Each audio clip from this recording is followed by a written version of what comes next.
గడియారాలు ప్రాబ్లంను ఈజీగా చేయటం ఎలా? చూడండి ఒకసారి ఇక్కడ. The angle between the hour hands and the minutes hand of a clock at 2:40 AM is.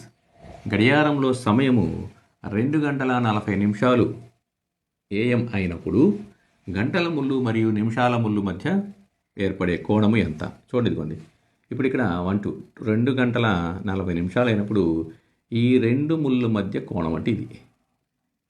Okay, ఏర్పడే కోణము ఎంత అని అడుగుతున్నాడు. సో ఇది మనకు కనుక్కోవాల్సింది. సో దాన్ని ఎలా కనుక్కుంటాం మనం? ఇప్పుడు చెప్పా కదా నేను, ఫార్ములా ఏంటంటే 13H.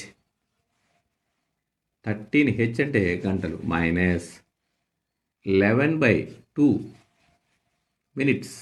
ఇది ఫార్ములా. 13H, హెచ్ అంటే అవర్స్, మైనస్ 11/2 మినిట్స్. మోడ్యులస్ అయ్యింది.